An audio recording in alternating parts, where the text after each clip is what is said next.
Hey everyone.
So let's start with a hanging problem. So there's a, basahin ko na lang dito. Ayoko na magsulat eh. Two balls are hanged one after another, as shown in the figure. Yan. The upper ball weighs 0.35 newtons, while the lower ball weighs 0.28 newtons. Draw a free body diagram for each ball, and then find the tension in each string supporting the ball. So, ang tension dyan ay makikita sa mga tali. So, first, let us draw FBD or free body diagram. So, number 1 and number 2 kasi dalawang problems yan eh. I mean, dalawang set ng equation. FBD2. So, unahin natin ang FBD1 sa lower section, which is ito. Ito sa pababa. So, sa FBD1, ito daw yung bola mo. May tension sa taas. Let's say, ito ay T2. Then, may weight pababa. Automatic, kapag mga gantong klaseng equations na kunyari ay nakapatong or nakahang or mga nakalagay somewhere, yun ay may automatic na weight. Then, sa FBD2, yung sa upper ball naman. Ngayon, sa paggagawa ng FBD, ang iyong focus is dun sa iyong mass or dun sa iyong object. For example, dito sa baba, ang object mo ay ito. So, yun yung ating nasa gitna na ating pagbabasehan. Lalagyan na lang natin ng forces, which is yung force ng tension sa taas niya and yung weight niya sa baba. Ngayon, dito naman sa 2, ang ating focus, itong bolang to. Ngayon, damay yung tension dun sa baba, then may tension dun sa taas, plus yung weight niya. So, meaning, let's say yung nasa taas niyang tension is T1, then, sa baba, may dalawang forces. The T2 and the weight. So, yan na yung ating FBD. Ang ating basehan dyan, since ay at rest ang iyong summation of F net is equal to 0. Since, kita mo naman na y-axis lang yung ating gagamitan dito. Taas sa baba, taas sa baba. So, the summation of f of y or forces y is equal to 0. So, T2 plus W is equal to 0. So, ano nga bang ating hinahanap dito? Yung tension 2. Kasi, find the tensions daw eh. So, T2 is equal to negative W. By the way, may mali. By the way, kapag pataas siya, positive. Kapag pababa, negative. So, ito ay T2 minus W. Then, kapag transpose natin yung W, T2 equals weight. So, ano ba yung value ng weight natin? Ang weight sa second ball is 0.28. Ang weight sa first ball ay 0.35 newtons. So, ito, ang weight niya is 0.28 newton. Ito na, yung tension 2. So, kaya natin inuna yung sa baba, pinakababa. Kasi nga, para mahanap natin yung tension nito. Kasi kung dito tayo magsisimula, tension 1 minus tension 2 minus weight, wala tayo ng value ng tension 2. And wala rin tayo ng value ng tension 1. So, hindi natin maghahanap ang sagot when there are two variables na hinahanap. So, f of y is equal to 0. Dito naman, positive ang T1. Ngayon, negative na ang T2 kasi pababa. Then, negative na rin yung W Sa baba rin. Equals 0. Transpose natin yung meron na tayong values, which is T2 and W. T1 equals, transpose, positive T2 plus W. T1 is equal to, anong value na ating T2? 0.28. 0.28 newtons plus yung weight ng ating bola. Let's say ito ay weight 1, weight 2. So, ito ay weight 2. Ito ay weight 1. Weight 1. Nalimutan kong lagyan ng label na ganun. So, ang weight 1 natin is 0.35 newtons. So, napadouble yung newton. So, ang iyong value ng T1 or the tension 1 is equal to 0. Let's do the math. 5 plus 8, 13, 63 newtons. So that ends the discussion about hanging equilibriums. So ngayon naman, let's have an inclined plane equilibrium or inclined plane problem. So first is kahit dun sa figure mismo, titingnan mo yung kanyang lahat ng forces, or for short, gawa ka ng FPD. So, let's try to make up our first FPD na naka-inclined pa. So, ito ay parang Cartesian plane na inclined. So, ang una natin is yung weight. Let's say, ito yung pinakagitna. Weight, pababa. Which is, siya ay 30 kilograms ang mass, so times acceleration, which is acceleration due to gravity, to 9.8 times 30 is 294 newtons. So, meron daw tayong force applied dito na 45 degrees sa surface dun sa inclined plane. So, drawing muna natin yan dito. Kunwari na ganyan. Pero, ang kanyang direction is papunta sa right. So, ilagay din natin sa FBD, papunta sa right. So, kung ito ay, what do you call that? Kung itong inclined plane na to is 30 degrees,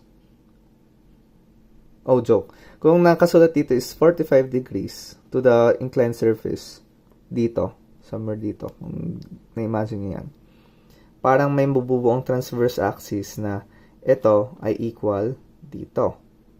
So, meaning, ito ay 45 degrees. Ngayon, laging may normal force dyan na pataas para hindi tumagos yung box. So, ang normal force mo, ito, which is perpendicular to the surface or dun sa inclined plane. So, maging ganyan itsura ng ating Cartesian plane kung sakasakali. So, kung may 30 degrees inclination siya dito, meaning from the Cartesian plane mismo dito sa weight, may 30 degrees dito. So, let's make another one, FBD2, na nakarotate na. Normal force, perpendicular. Then, meron tayong, ito yung ating Cartesian plane. Meron tayong 45 degrees dito. Then, sa baba naman, meron ditong weight. Ba't ako napiyok? Meron ditong weight na almost 30 degrees. Yan. Yan yung ating pagbabasehan na. Then, we shall proceed to the computation. So, dapat may prove natin, or dapat laging ang f of y niya is equal to 0 and summation of f of x is equal to 0. Dapat 0. So, ano nga ba yung given natin dito? So, meron tayong given dito na weight and FA, then N. Fn. Pwede natin unahin is, since wala pa tayong normal force, hindi natin magagamit yung sa y. Summation of y. Kasi nga, ang damay dyan sa summation of y is Fn, W, and F applied force. Wala tayong value ng normal force and applied force, so hindi natin makikita yon.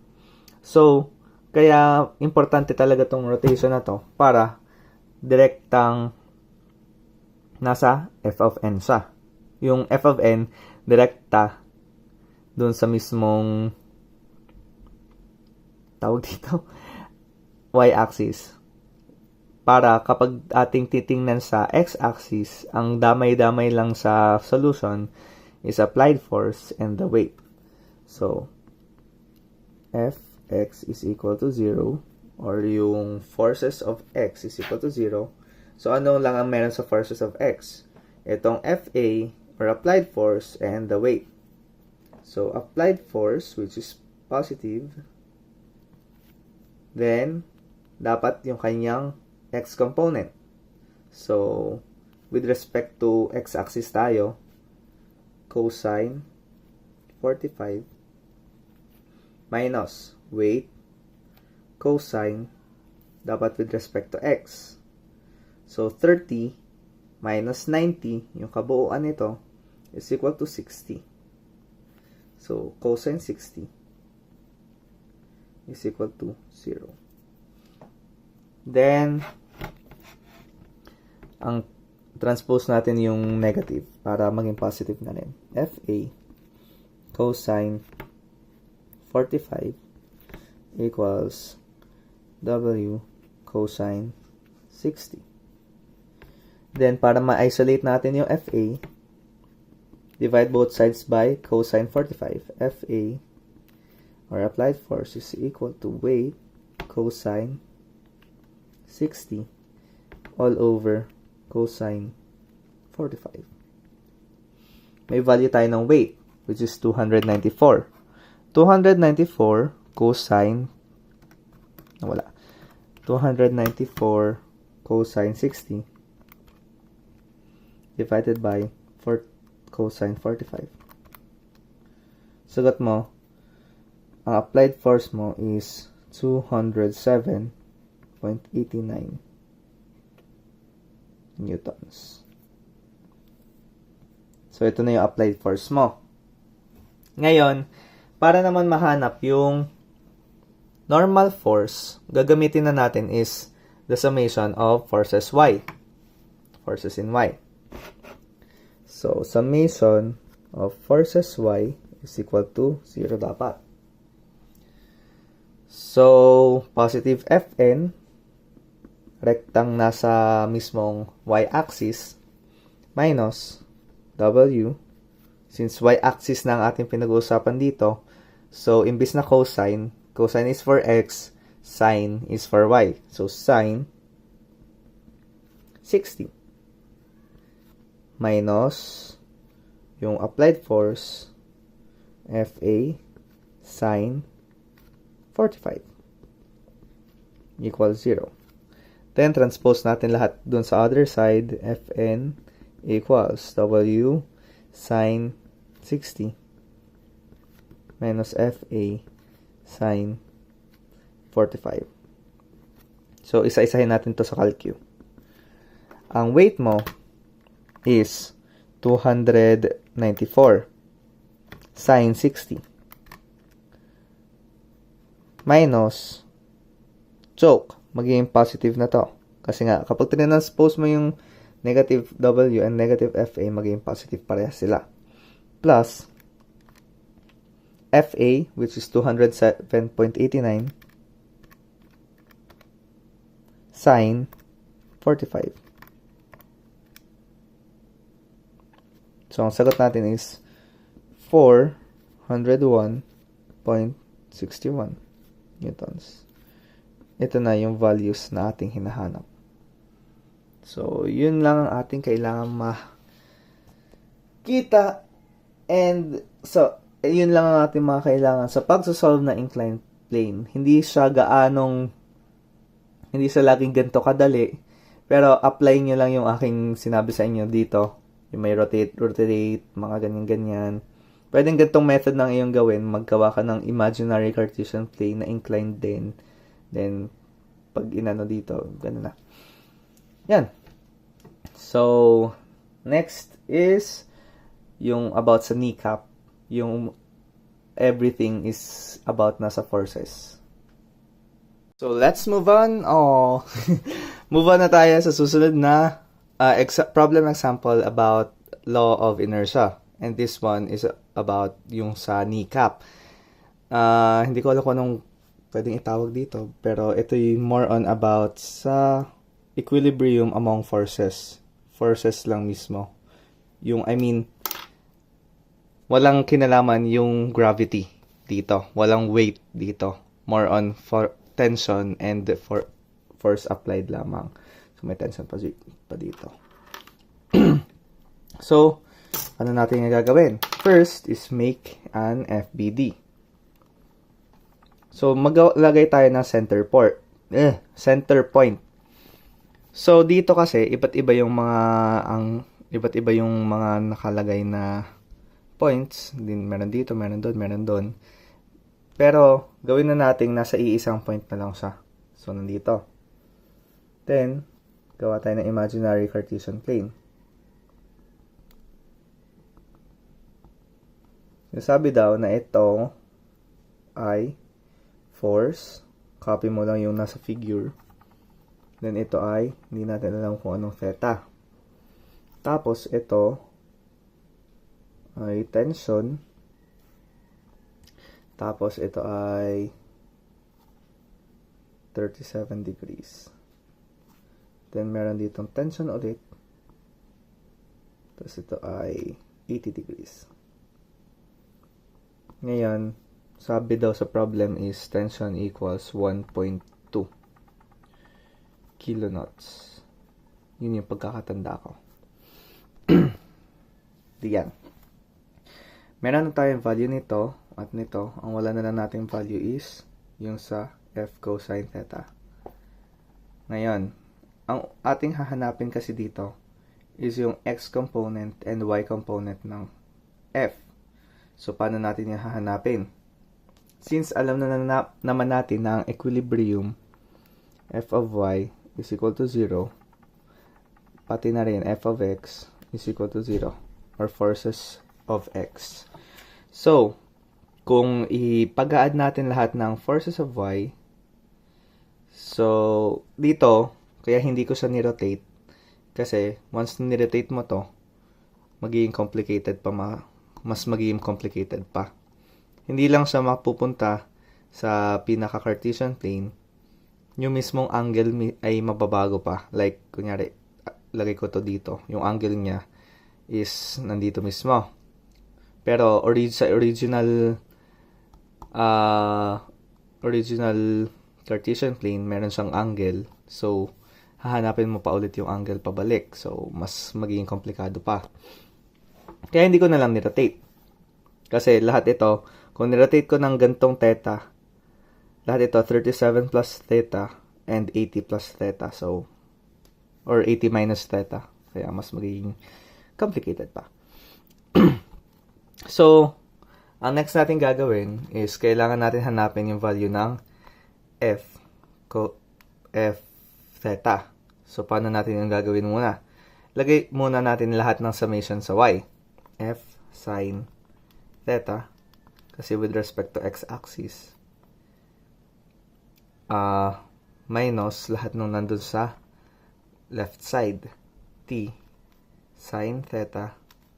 Sin 37 minus t sin 80 equals 0. Alisin na natin to dito. Tapos, f sin theta equals t sin 37 plus t sin 80. May value na tayo ng t which is 1.2 kilonewtons. So, kung ikakalculate natin yan, 1.2. sine 37 plus 1.2 sine 80. Sagot niya is 1.90. 9039 newtons. Yan yung sa F sin theta. Next is summation of Fx or all values of x naman. So, kung ang sine, kasi explain ko lang sa inyo ng mabilis. Kapag ang iyong angle ay ganito, ang iyong vector pala ay ganito, ang sine niya, ito. Yung y component niya. Then, yung katabing sine, kapag naman katabi lang, itong adjacent, ito ay cosine x. Ito ay kapag with respect to x-axis. Ngayon naman, kapag with respect to y-axis, ito mo, ang x mo, ay sine. Kasi opposite ng angle na yon. Tapos ito naman ang magiging cosine, katabi ng angle. So, katawa lang. Ka, adjacent. So, opposite. Yun. Next is all forces of x is equal to 0. Forces of x. Wait lang. May mali ako. Forces of y to. So, meaning, lahat ng nasa taas, positive. 37, positive to. Magiging negative dito. Ulit. So, babaguhin ko lang magiging negative na sa unahan. So, 0.4595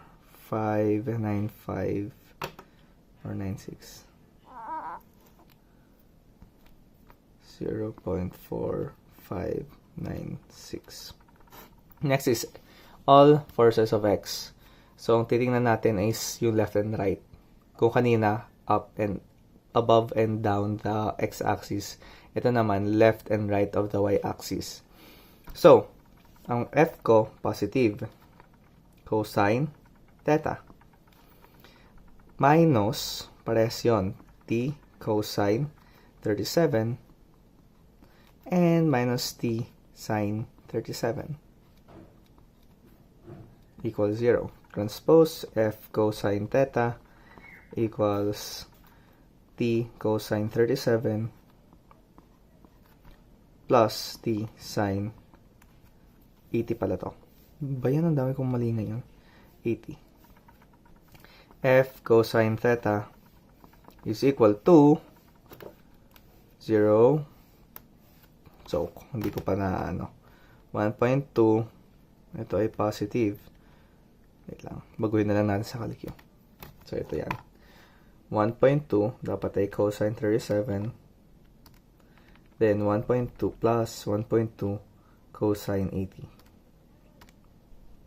So, sagot is 1.1667.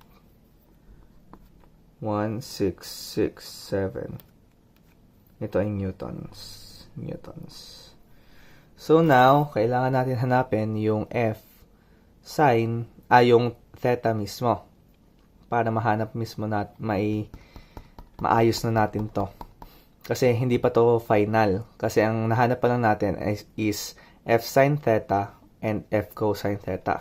So, para mahanap natin yung angle, gamit ito, magtotowa tayo.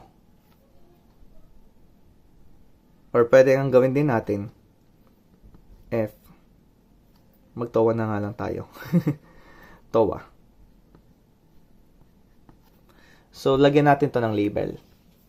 Ang sine, kung makikita mo sa vector na aking ginawa kanina, ang sine is yung y, ang cosine is yung x. Ngayon, ang x mo, katabi ng angle. Ito yung adjacent. Ang y mo, ito yung opposite. Opposite, meaning, ito yung opposite. Ito ay adjacent. So, cosine adjacent, sine opposite. So, kung itutuwa natin yan, tan theta is equal to yung iyong opposite, 0.4596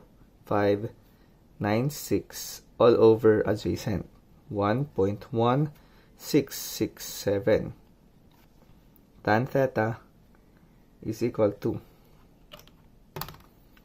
0.4396 divided by 4596 pa rin. 4596 divided by 1.1667. Sagot is 0.3939. Then, theta equals shift tan, then 0.3939. Makukuha natin ang angle which is 21.49 kapag niround off 21.5 degrees. So, ito na yung ating ano. Then, balik tayo dito. F sin theta is equal, pwede na natin siyang palitan ng F sin 21.5. Liit. Theta muna siya dito. So, pwede natin siyang masyadong maano. Dito na yung ano. So, pwede natin siyang gawing F sin 21.5 is equal to 0.4596 newtons. Divide both sides by sin 21.5, magiging the 0.4596 divided by sin 21.5. Sagot mo is 1.25. 25 kilonewton. Kasi naka-kilonewton yung ating ginamit sa unang part pa lang. So, kilonewton din dapat dito. So, ibig sabihin, ito dapat ay kilonewton din. Kilonewton and kilonewton. Yan. Then, F, para ma-check natin kung pares pa talaga siya, cosine 21.5 equals 1.1667 kilonewton. So, kapag ano yan, kapag iyong nilagay sa calcu, 1.1667 divided by cosine 21.5. 1.25 din ang sagot. 1.25 kilonewton. So, ito na mismo ang ating final answer. Ang angle na to, ang vector na to, is 1.25 kilonewtons, na ang angle nga is 21.5 north of east. North of east kasi nasa taas siya nung east side ng x-axis. Yun lang. Then, let's proceed to the next, medyo komplikado ng konti, yung geometric shapes. Okay, let's say, for example, meron kang dalawang circle sa isang container or dalawang cylinder sa isang container. So, may contact forces siya sa gilid ng container. Ito yung point D, point C, point B, and point A. Ngayon, gustong malaman ni Sir yung reaction forces, which is kung sa applied force, yun yung normal force. Kung may applied force ka dito, ang reaction force mo is yung binabalik ng container sa'yo para hindi lumusot yung isang object sa container. Now, kailangan muna nating i-analyze ito. So, kung tayo gagamit agad ng FBD, pwedeng lagay muna natin sa figure. So, meron ka ditong applied force sa surface na to. Meron ka ring applied force sa surface na to. Then, meron ka ring weight na humahatak sa iyo pababa. Pero, alin dyan yung may bumabalik na forces? Itong D, may pabalik na force dito. Itong C, may pabalik na force papunta dun sa kanya mismo. Sa circle. And, nagkataon na yung reaction force nung letter C para dito sa second circle ay applied force ng first circle. So, kung titingnan natin sa second circle, applied force niya is papunta dun sa first circle, pero ang reaction force niya is yung first circle to the second circle. Gets? Pero kung titingnan naman dito sa first circle, kung ang applied force niya is papunta sa second circle, pero ang reaction force niya is yung second circle papunta sa first circle. Yan. Parang nagkakaroon lang ng bigayan. Tapos, itong sa, naman sa A, kung applied force nga is pag ganito, contact force kasi, ang reaction force is yung galing sa container. Then, sa B naman, pababa, reaction force niya, pataas. So, ngayon, ang focus lang natin is reaction force. Let's make FBD 1 for the first circle and FBD 2. FBD 2 for the second circle.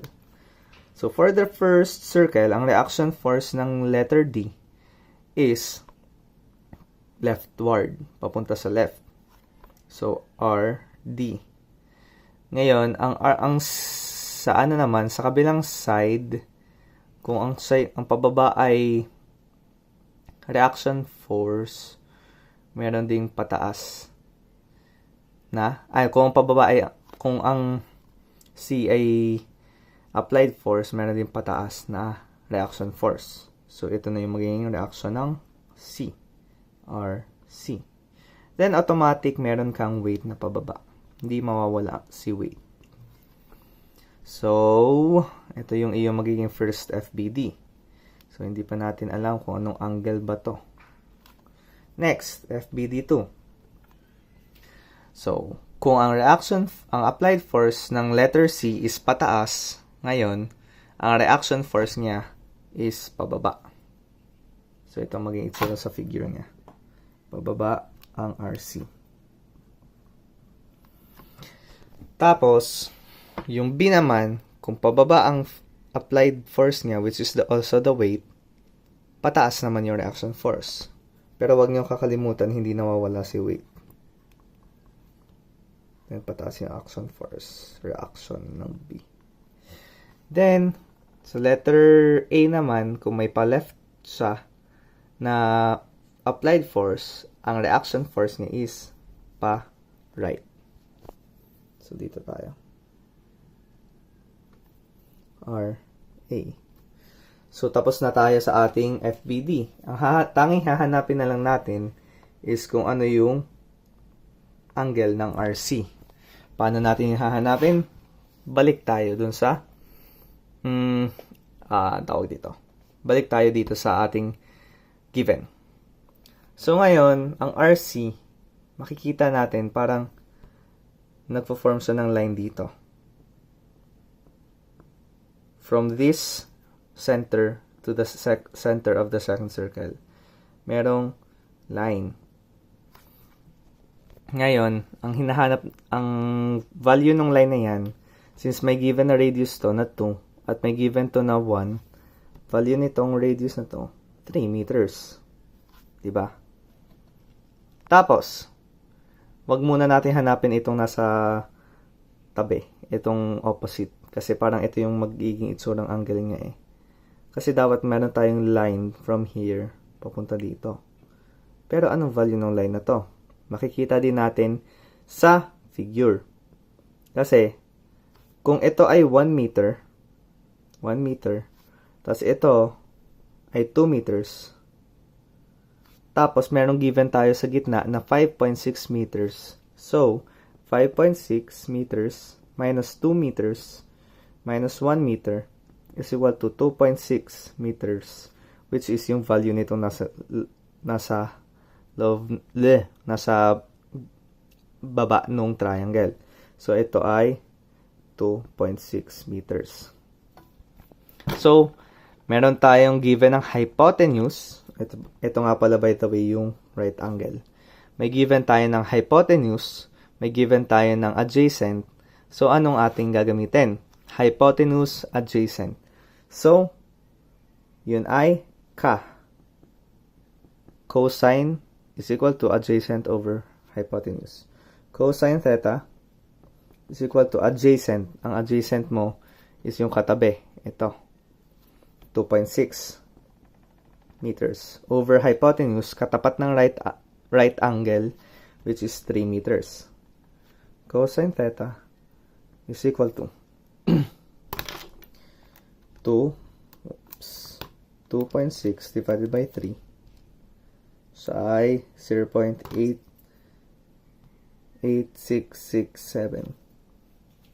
Then, theta equals, gagawin mo, shift cosine, tapos 0.8667. Sagot is 29.92.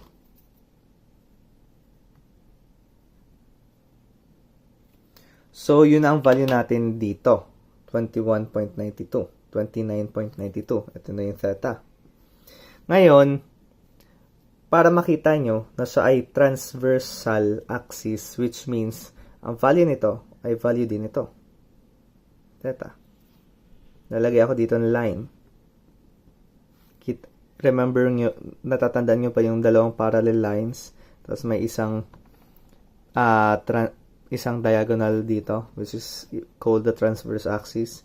Ito ay equal dito. So, ito ay equal dito. Next. Let's proceed. So, may theta na tayo dito. 29.92 degrees. 29.92 degrees. Let's proceed to the computation. Ngayon, analyze muna natin. Paano natin siya i-compute? Ano nga ba yung possible na isa lang talaga yung isang may given, tas yung isa ay variable. Kung dito tayo nagsimula, x-axis. By the way, dito talaga tayo magsisimula sa 1. Wait lang. Nagkabaliktad ata ako ng circle. Ito kasi ay para sa 2. Kasi ito ay para sa 1. So, palitan na lang natin ang name nito. FPD2, FPD1. So, dito tayo mangunguna kasi hindi siya yung tension na kailangan yung nasa pinakababa ang uunahin mo. By the way, ganun sa tension. Yung pinakababa ang iyong uunahin. Dito, yung pinakataas ang uunahin mo kasi nag-accumulate yan ng weight. So, for example, meron ka ditong weight na something na 1. For sure, greater than 1 yung magiging weight sa baba. So, dito, hanapin natin. Walang value lahat ng R. Pero, lahat ng W, merong value, which is yung weight ng yung weight ng circle mismo. So, ang weight daw ng 2 is 200 and ang weight daw ng 1 is 400. Circle 1. So, ito naman, sa circle 2, dalawa lang yung nawawala. Tapos, pwede pa natin siyang mahanap yung value ng RC. Kasi, kung titingnan natin sa component of Y, wala tayong pake sa vector na nasa x-axis. Meaning, ang variable lang is RC at saka W. So, let's start. F of Y is equal to 0. RC, since ay Y, sine 29.92 is equal to, minus, wait, 2. Kasi pababa, equals 0. Then RC, sine 29.92 equals weight 2. RC is equal to weight all over sine times 29.92. RC is equal to yung weight niya, which is weight 2, 200 newtons divided by sine 29.92. So, ang sagot is 400.97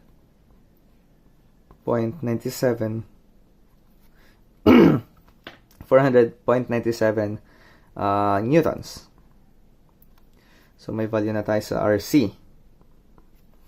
Ngayon, pwede na natin mahanap yung RD kasi may value na tayo na nito, at nito. Pero ang wala na lang nating value is RD. So, pwede natin gamitin yung component X or summation of forces of X. Summation of forces of X is equal to 0. So, RC, positive kasi nasa right side, cosine 29.92 minus RD. Wala siyang angle, so RD na lang equals 0. Ngayon, transpose RD. Nilagay ko lang sa unahan yung RD. So, magiging RC cosine 29.92. So, RD is equal to RC 400.97 cosine 29.92. Ang sagot, 347.53 newtons. So, meron na tayo ng RD. Check. So, ngayon, meron na nga tayong RC. Natitira na lang is RB and RA. So, anong gusto nyo unahin? RB or RA? Maalin naman kasi pwede. Kasi, kung sa x-axis tayo titingin, RA and RC lang ang variable. Ang RB at weight 1 is hindi kasama kasi siya ay mismong nasa y component. Kung naman y component ang ating hahanapin, summation of forces y, RB, W, at RC ang ating gagamitin kasi nasa x-axis naman ng RA, so hindi natin siya papansinin. So, maalin dun yung ating unahin. So, let's first try sa f of y para medyo mahaba na. So, positive RB minus W weight 1 minus yung RC sine kasi y-axis 29.92 equals 0. So, magiging RB transpose lahat sa kabilang side y W putik, sabog na ako, W1 plus RC sine 29.92. So, simplify natin. I-substitute na agad natin. Ang weight 1 is 400 newtons plus RC, which is, nasa na ba yun? 400.97. Then, sine 29.92. Sagot niya is 599.999 or kapag ni-round off, 600 newtons. Then, let's proceed to R. Meron na tayong RB. Let's proceed to the last, which is RA. So, summation of forces X.